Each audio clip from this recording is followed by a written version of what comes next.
என்ன ஒரு அராஜகம். ஒழுங்கா வெளியில போயிரு. கேரு பானு வந்தான்னு வச்சுக்க, உண்டியில பண்ணிடுவா பத்துக்க. பானுகிட்ட சொன்னு வச்சுக்க, அசிங்கமாயி போயிரும், கேவலப்பட்டு போயிருவா பத்துக்க.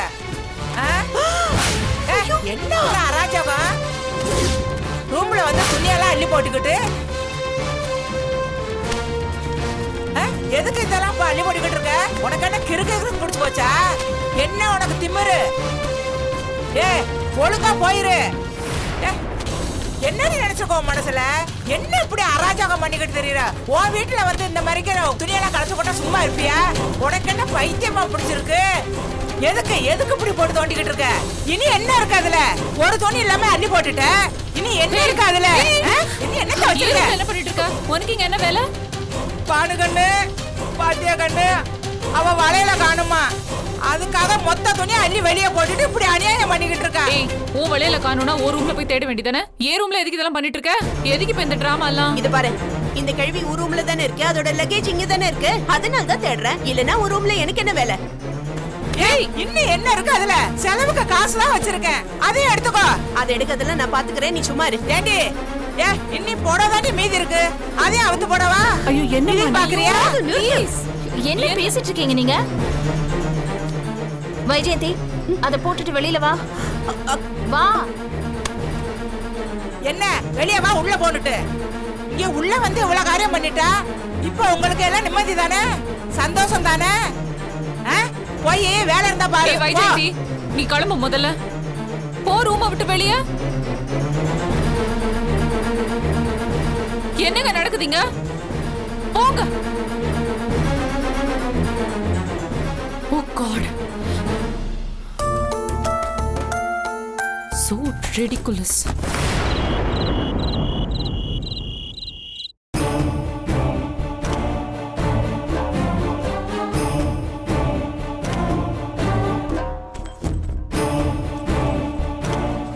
அவ எப்படி உங்க பேக் எல்லாம் வந்து செக் பண்ணா?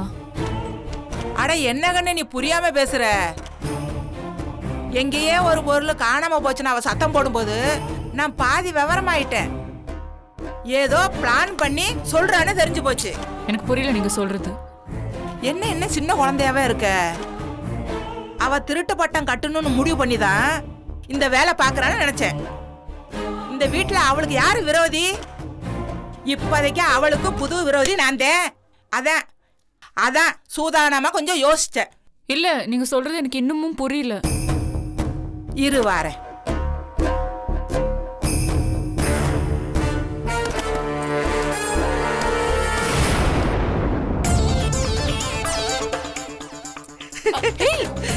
வளையல். ஆமா, அவளோட வளையல் இது. என் பேர்ல திருட்டு பட்டம் கட்டணும்னு என் சுருக்கு பையில கொண்டு வச்சுட்டா. அவ எல்லாத்தையும் கூட்டி காமிக்கிறதுக்கு முன்னாடி நான் உள்ள வந்தவ பையில இருக்கத எடுத்துட்டேன், இங்க கொண்டு ஒளிச்சு வச்சுட்டேன். இப்ப வந்து பார்த்தா காணும். திருடனுக்கு தேல் கொட்டின கதையா? சொல்லவும் முடியாம மெல்லவும் முடியாம போச்சு. சூப்பருங்க நீங்க. ஆள் பழைய ஆளா இருந்தாலும் ஐடி பிரெயின் நல்லா யோசிக்கிறீங்க. சரி வாங்க அவளை போய் மாட்டி விடலாம். ஐயா எங்க இத போய் வெளியில சொன்னா என்ன நினைப்பாங்க? நான் எடுத்து ஒளிச்சு வச்சுட்டேன்னு இப்ப உடனே காமிக்கிறாங்கன்னு சொல்ல மாட்டாங்க? சரி இப்ப அதுக்கு என்ன பண்றது? அவளுக்கு வளையல் நஷ்டம், எனக்கு வளையல் ஆகும். தேடுற வரைக்கும் தேடிக்கிட்டே இருக்கட்டும். எங்க தேடினாலும் நான் தான் வச்சேன்னு அவளால சொல்ல முடியாதுல. எனக்கு திருட்டு பட்டம் கட்டணும்னு நினைச்சால நல்லா லாஸ் ஆகட்டும் நட்டமாகட்டும். சரி இந்த வளையல இங்கேயா வைக்க போறீங்க? இன்னைக்கு ராத்திரி மட்டும் தான் இங்க வைப்பேன். நாளைக்கு காலையில தானே சேட்டு கடைக்கு போயிரும். சரி இருமா, பால் கொண்டு வர உனக்கு.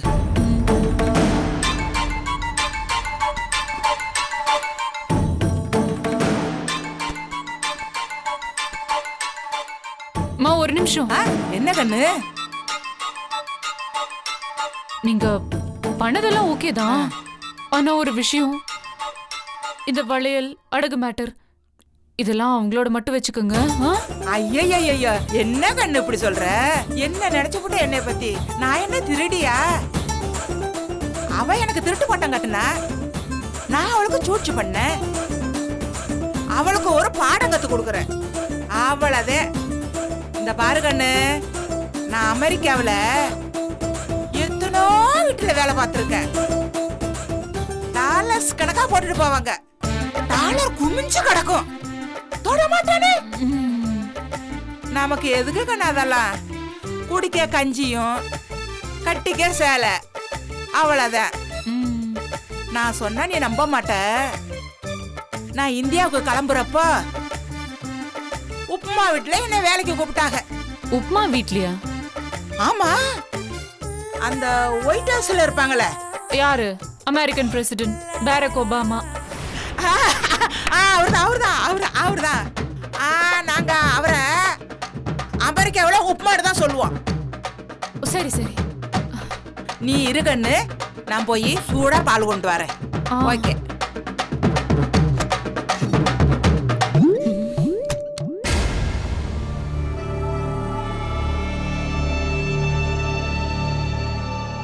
வைஜெயந்தி,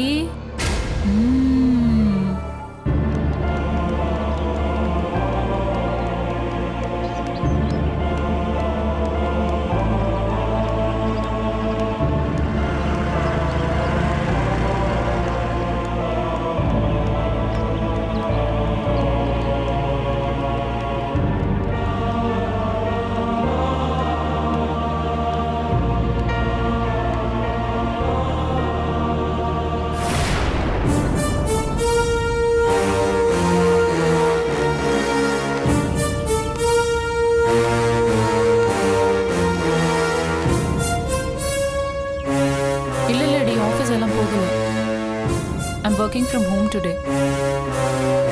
இல்லடி, நிறைய வேலை இருக்கு. இரு, நான் அப்புறம் கூப்பிடுறேன். என்ன இங்க நின்னுட்டு இருக்கீங்க? உள்ள வாங்க. இல்லம்மா, பரவாயில்லம்மா. நீங்க மட்டும் வந்திருக்கீங்க, ஆனந்தி வரல? இல்லம்மா, ஆனந்தி வீட்டில் தான் இருக்கா. சாயங்காலமா வருவா. சாயந்தரம் வருவா. நீங்க மட்டும் வந்திருக்கீங்க, ஏதாவது விஷயமா? சொல்லுங்க. நான் சொல்றது யார்ட்டையும் சொல்ல வேண்டாம், உங்க மனசுக்குள்ள வச்சுக்கோங்க. என் பொண்ணு மாதிரி நினச்சி சொல்கிறேம்மா. சொல்லுங்க. வேலையை விட்டு வரும்போது சைக்கிள்லேருந்து விழுந்துட்டம்மா. உடம்பு சரியில்லாமல் போச்சு. ஹாஸ்பிட்டலில் அட்மிட் பண்ணி ஸ்கேன் எல்லாம் பண்ணாங்க. அதுக்கு நிறைய செலவாகி போச்சுமா. மாப்பிள்ளைக்கு பணம் கிடைக்கல. ஆனந்தி தான் அவன் நகையெல்லாம் அடகு வச்சு எல்லா உதவியும் பண்ணாமா. இப்போ உடம்பு பரவாயில்லையா? பரவாயில்லம்மா. அந்த நகையை மீட்டு கொண்டு வந்திருக்கம்மா. இந்த விஷயம் அவளுக்கு தெரியாதுமா. தெரிஞ்சா வருத்தப்படுவா. அதான் அவள் என் வீட்டில் இருக்கப்போ இந்த நகையை கொண்டு தந்துடலான்னு வந்தேன். சாயந்தரம் வீட்டுக்கு வருவா. நீங்கள் தான் பக்குவமாக அவட்ட பேசி இதை அவட்ட கொடுக்கணுமா. ஏன் நீங்களே கொடுத்து அவங்க கிட்ட சொல்லி அனுப்பலாம்ல? இல்லைம்மா, இதை நான் மீட்டேன்னு தெரிஞ்சாலே அவள் கோவப்படுவா. இவ்வளவு சிரமத்தில் இது அவசியமானு கேட்பா. ஆனால் இந்த வீட்டில் இந்த விஷயம் தெரிஞ்சா இங்கே ஏதாவது பிரச்சனை ஆகிடுமேன்னுதாம்மா. மாப்பிள்ளைக்கு வேறு சங்கடமாயிரும். அதனால தான் நான் அதை மீட்டு கொண்டு வந்தேம்மா. அவகிட்ட பேசி கொஞ்சம் பக்குவமாக இதை அவட்ட கொடுத்துருமா. சரி, நான் கொடுத்துறேன். இல்லம்மா, வர்றம்மா. ஏதாவது சாப்பிடுறீங்க? இல்லம்மா, சாப்பிட்டு தான் வந்தேன். வர்றம்மா, போயிட்டு வரேன். உடம்ப பாத்துக்குங்க.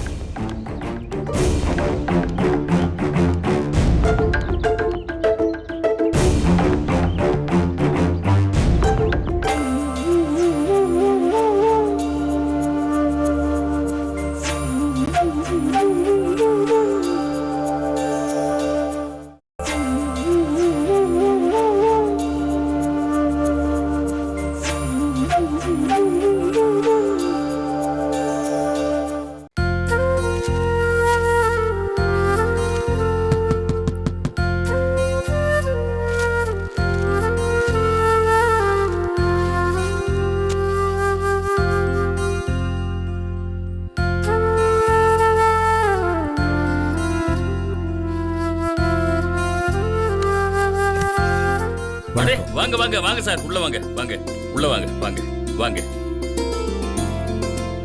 காமாட்சி, யார் வந்திருக்காங்க பாரு. வாங்க சார். வாங்க வாங்க. வணக்கம். வீட்ல எல்லாரும் நல்லா இருக்காங்களா? வாங்க உட்காருங்க. வாங்க வாங்க வாங்க, உட்காருங்க உட்காருங்க. நீங்க உட்கார்ந்து பேசிட்டு இருங்க, நான் போய் காப்பி எடுத்துட்டு வரேன். பரவாயில்ல, இருங்க. நியாயமா நானே உங்களை வந்து பார்க்கணும்னு இருந்தேன். அப்படிலாம் ஒண்ணும் இல்லைங்க.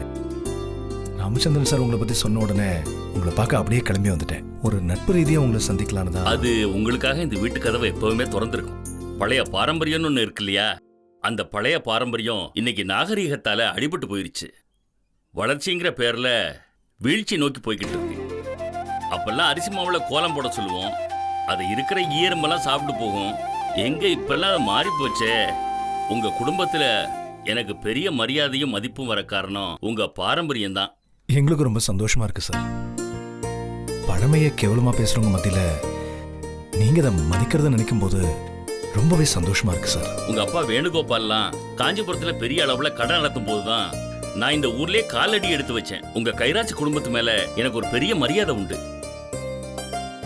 இப்ப கூட ராசி பார்த்து உங்க கடையில தான் துணி எடுப்பேன்னு கஸ்டமர்ஸை பிடிச்சி வச்சிருக்கீங்க பாருங்க, அதுவே பெரிய விஷயம். எல்லாமே தொழிலுங்கிற ஒரு புள்ளியில தானே ஆரம்பிக்குது. இது ஒன்றும் பெரிய விஷயமே இல்லை. இப்ப சொல்றீங்க பாருங்க, இதுதான் உங்க பெருந்தன்மை, உங்க பெரிய மனசு. உங்க அப்பாவும் அப்படித்தான் இருந்தாரு. கடை ஊழியர்களை கூட கையெடுத்து கும்பிட்டு வரவேற்பாரு. உங்க வீட்டுல எப்பவும் அடுப்பு எரிஞ்சுக்கிட்டே இருக்கும். ஊரை அழைச்சி சாப்பாடு போடுவாரு. ரொம்ப நல்லவர் சார்.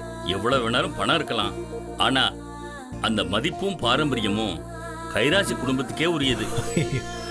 நீங்க சொல்றதெல்லாம் கேட்கும்போது எனக்கே ரொம்ப கூச்சமா இருக்கு சார். உங்களோட இந்த மிகப்பெரிய புகழ்ச்சிக்கு நான் தகுதியானவனா இல்லையான்னு தெரியல சார். இப்ப கூட உங்க பணிவு, உங்க பேச்சு, உங்க மேல இருக்கிற மரியாதை ஏறிக்கிட்டே தான் போகுது. உங்க அப்பா அலுவலகத்துல இருக்கிற ஒவ்வொரு வாசகமும் எனக்கு ரொம்ப பிடிக்கும்.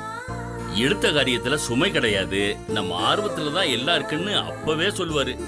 பிடிக்காத வேலை கஷ்டமா இருக்குங்கிறதா அவரோட எண்ணம். எனக்கு வார்த்தையே வரல. அவர் மேல இந்த அளவுக்கு அபிமானம் வச்சிருக்கிறத பார்க்கும்போது எனக்கு நான் தழுதழுக்குது. ஐயா, என் பையன் ராஜசேகர் வணக்கம். டெக்ஸ்டைல் இன்ஜினியரிங் படிச்சுட்டு வியாபாரம் பண்ணிக்கிட்டு இருக்கான். அவன் இஷ்டத்துக்கே பண்ணட்டும்னு நான் விட்டுட்டேன். டாக்டருக்கு படிக்கிறதுனா டாக்டருக்கு படி, இன்ஜினியரிங் படிக்கிறதுனா இன்ஜினியரிங் படின்னு சொல்லிட்டேன். பிளஸ் 2ல 4 பாடத்துல 200 மார்க்ஸ் வாங்கியிருக்கான். ஓ, சாஃப்ட்வேர் படிப்புக்கு கூப்பிட்டு சீட்டு கொடுத்தாங்க. இருந்தாலும் பரம்பரை தொழில தான் நான் படிப்பேன்னு சொல்லிட்டான். அதை சார்ந்துதான் பண்ணுவேன்னு பிடிவாதமா இருந்துட்டான். டெக்ஸ்டைல விருப்ப பாடமா எடுத்தான். இன்னும் டையிங், அயனிங், க்ளோதிங்னு அவன் பாட்டுக்கு ஏதோ படிச்சுக்கிட்டு இருக்கான். ஏதோ செமினார் அது இதுன்னு வெளிநாடுலாம் போயிட்டு வர்றான். ஓ, ரொம்ப சந்தோஷம் தம்பி. காப்பி எடுத்துக்கோங்க. இந்தாங்க. சாப்பிடுங்க. என்னம்மா இவ்வளோ கொடுத்துருக்கீங்க? இப்பதான் சாப்பிட்டு வந்தேன். கொஞ்சம் கம்மி பண்ணிடுங்களேன். பரவாயில்லைங்க, குடிங்க.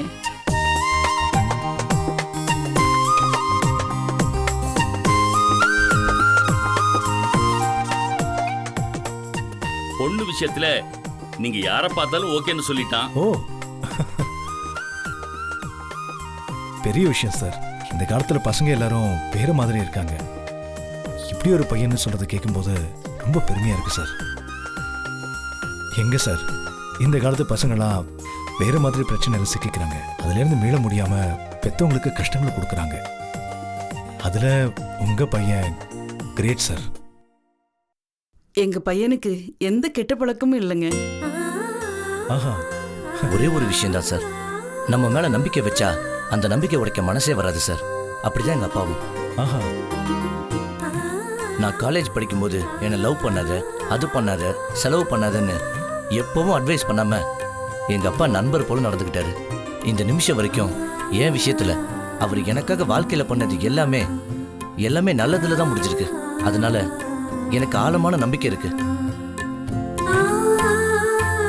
கட்டுப்பாட்டுக்காக தான் சார் கல்யாணம் பண்ணிக்கிறோம்.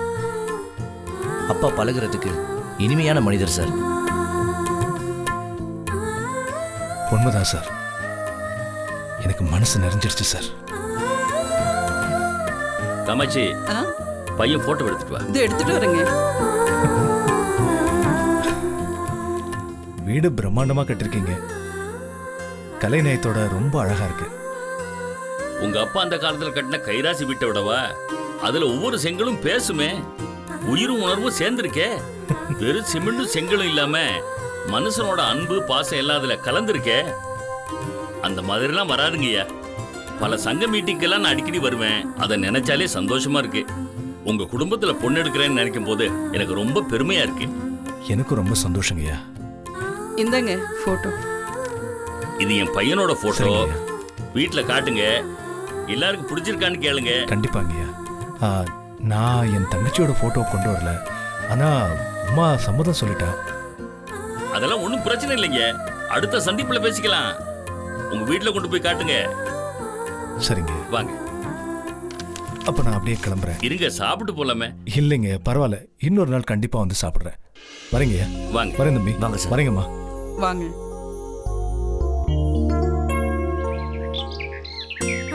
உங்கள் எல்லார்கிட்டேயும் இந்த விஷயத்த சொல்லணுன்னு நான் ரொம்ப ஆர்வமாக இருக்கேன். அதான் உங்கள் எல்லாரையும் இங்கே வர சொன்னேன். எது எப்படியோ நம்ம உமா கல்யாண பேச்சு விளையாட்டு போல ஆரம்பிச்சு இப்போ ஒரு நல்ல இடத்துல வந்து நிற்குது. கேட்கவே ரொம்ப சந்தோஷமா இருக்கேங்க. நம்ம ஆசைப்பட்டபடியே உமா கல்யாணத்தை ரொம்ப சிறப்பா பண்ணணுங்க. இப்போ நான் சுப்பிரமணியம் சார் வீட்டுக்கு போயிட்டு தான் வரேன். மாப்பிள்ளை ரொம்ப நல்ல மாதிரி, ஆளும் நல்லா இருக்காரு, கேரக்டரும் தங்கம், என்ஜினியரிங் படிச்சிருக்காரு.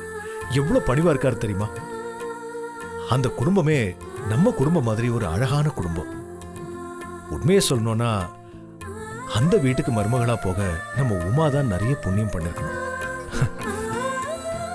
அப்புறம் மாப்பிள்ளை போட்டோ கொண்டு வந்திருக்கேன், பாருங்க. கொடுங்க கொடுங்க. பாரு, அம்மாட்ட காட்டு. சூப்பரா இருக்காருமா. குடு. எப்படி இருக்காரு? நல்லா அம்மா இங்க கொடுங்கம்மா. காமிங்க. நல்லா இருக்காருல்ல? நல்லா இருக்காரு. அம்மாட்ட காட்டு. அந்தாங்க. நல்லா இருக்காருண்ணே.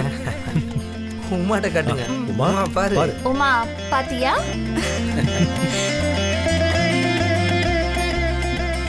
என்ன பாக்குறியா? இந்தா. ரொம்ப பிடிச்சிருக்கா? பானு, நீயும் பாருமா. அதெல்லாம் இருக்கட்டும்ங்க. நீங்க உங்க வீட்டு பொண்ணு கல்யாணத்தை நல்லா நடத்தணும்னு ஆசைப்படுறீங்க. நல்ல விஷயம்தான், நான் இல்லைன்னு சொல்லல. ஏன் பானு, எல்லாருமே இங்க நல்ல விஷயம் பேசிட்டு இருக்காங்க, கொஞ்சம் ஆதரவு கொடுக்கலாமே. தாராளமா. அதுக்கு முன்னாடி நான் உங்களை மாதிரி இந்த கைராசி குடும்பத்துல ஒரு மருமக தான், அதை தெளிவுபடுத்திக்கணும்னு விரும்புறேன். என்னமோ நீங்க மட்டுமே தான் பேசணும், நாங்கெல்லாம் கை கட்டி நின்று வேடிக்கை பார்த்துட்டு இருக்கணும்னு நினைக்காம எங்களையும் கொஞ்சம் பேச விடுறீங்களா?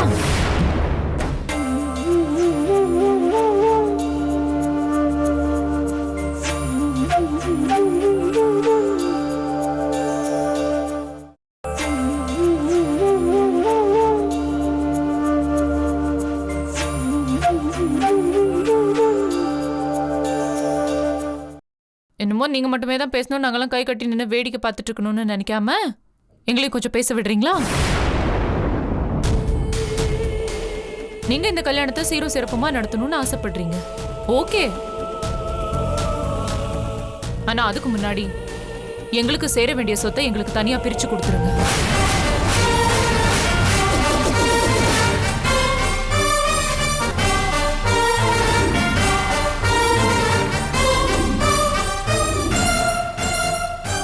அப்புறம் நாளைக்கு நீங்க பாட்டுக்கு பொது சொத்துல இருந்து நாங்க எடுப்போம் வைப்போம் கொடுப்போம்னு பேசுனீங்கன்னு வச்சுக்கோங்களேன், உங்க தம்பிங்களை நம்பி வந்த நாங்க நடுத்தெருல நிக்க முடியாது. இதுல உங்களுக்கு இஷ்டம் இல்லைன்னா ஐ எம் வெரி சாரி, இந்த கல்யாணத்துல எங்களால பங்கெடுத்துக்க முடியாது. நீங்க இந்த கல்யாணத்தை தாராளமா நடத்திக்கோங்க. என்ன நீ இப்படி சொல்லிட்டீங்க? 4 அண்ணா நீங்களோட ஒன்னா சேர்ந்து என் கல்யாணத்தை நடத்தி வைக்கணும்னு தானே என்னுடைய ரொம்ப நாள் ஆசை. அதைத்தானே நான் ஒவ்வொரு வாட்டியும் சொல்லிட்டு இருக்கேன். எல்லாரும் இப்பதான் கல்யாணம் ஆகி ஒன்னா இருக்கீங்க, இப்ப போயிட்டு பேசுறீங்க அண்ணி. மனசுக்கு ரொம்ப சங்கடமா இருக்க அண்ணி. ஐயோமா, எல்லாருக்கும் நிறைய ஆசை இருக்கும், எதிர்பார்ப்பு இருக்கும், அது எல்லாமே நடக்குதா என்ன? இப்ப என் கல்யாணத்தை எடுத்துக்க, என்னோட க்ளோஸ் ஃப்ரெண்ட்ஸ் கூட வராம தான் என் கல்யாணம் நடந்துச்சு. அட்லீஸ்ட் ஒரு ரிசப்ஷன் ஆகுது இருந்துச்சா? ஒன்றும் கிடையாது. கம்மிங் டு த பாயிண்ட், உன்னோட கல்யாணத்தை நடத்தக்கூடாதுன்னு நான் தடை சொல்லலம்மா.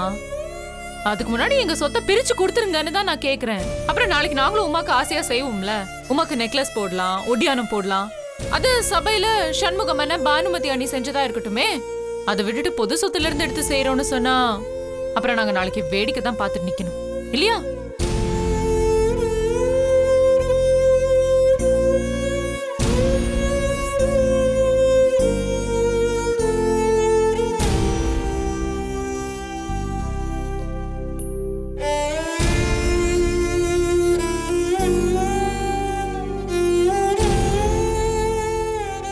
இங்க பாருங்க, என் மனசுல பட்டதை நான் சொன்னேன்.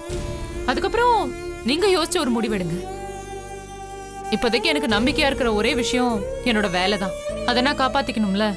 ம்?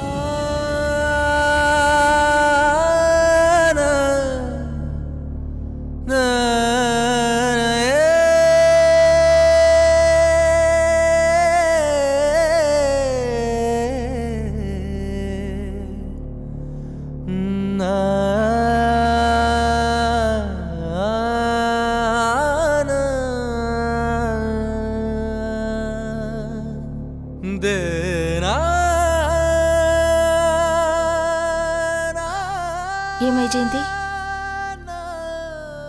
பானு இந்த மாதிரிலாம் பேசுறது சரியா தோணுதா? வேற என்ன பேசணும்? பொதுவா எனக்கும் பானுக்கும் ஆகாதுங்கிறது உண்மைதான். ஆனா இந்த விஷயத்துல அவங்க சொல்றது எல்லாமே எனக்கு உடன்பாடுதான்.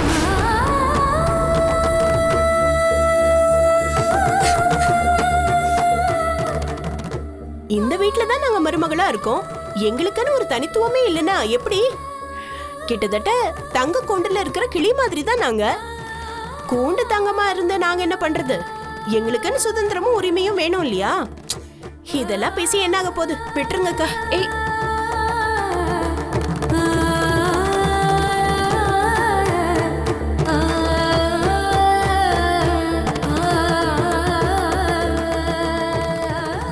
ஏன் ஆனந்தி, நீயாவது இந்த விஷயத்தை புரிஞ்சுப்பேன்னு நினைக்கிறேன். இதுல புரிஞ்சுக்க என்னக்கா இருக்கு? அவங்க ஆரம்பத்துல இருந்து கரெக்டா தாங்க பேசுறாங்க. அது சரின்னு நான் சொன்னா ஏன் மேல கோவப்படுவீங்க? இங்க நீயே இப்படி பேசுறேன்னு சொல்வீங்க.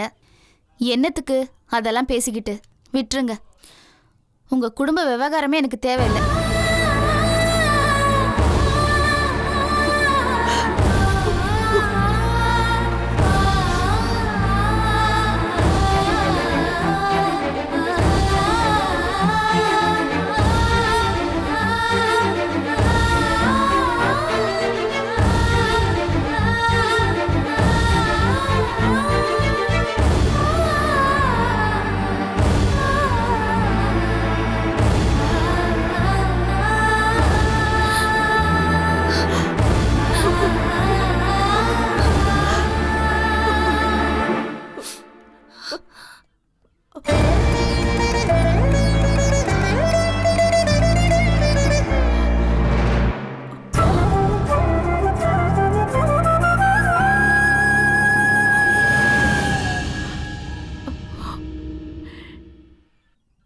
என்னப்பா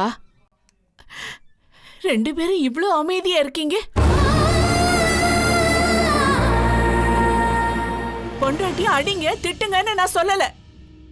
ஆனா இப்ப அவங்க பேசுனதுக்கு அப்புறம் நீங்க ரெண்டு பேரும் மௌனமா இருக்கிறத பார்த்தா உங்களுக்கு இது சரின்னு படுதா? ஐயோ, என்னம்மா அப்படி பேசிட்டு இருக்கீங்க? அவங்க ரெண்டு பேரும் திரும்ப திரும்ப சொன்னதே சொல்லிட்டு இருக்காங்க. நாங்க என்னமா பண்ண முடியும்? திரும்ப திரும்ப பேச வேண்டாம்னு அவங்க முன்னாடியே சொல்லிருக்கலாம்ல. இப்படி எதுவுமே பேசாம நிக்கும் போதுதான் உங்க மனசுலயும் அதுதான் ஓடுதுன்னு எனக்கு தோணுது. என்னம்மா நீங்க திட்டினா திட்ட வேணாங்கிறீங்க, கண்டிச்சா பொண்டாட்டியை கோவிக்க வேணான்னு சொல்றீங்க, பேசாம இருந்தா பேசாம இருக்காதடான்னு சொல்றீங்க. என்னதான் பண்றது சொல்லுங்க? ஒண்ணும் புரியலமா. என்ன அளவுக்கு இந்த கல்யாணத்தை பண்ணி வச்சீங்கன்னு தெரியல.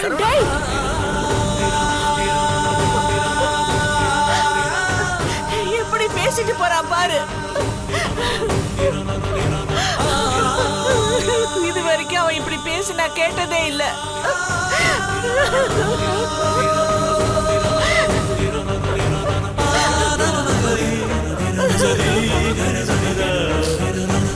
விடுங்க, என் பொண்ணுக்கு யாரும் கல்யாணம் பண்ண வேண்டாம்.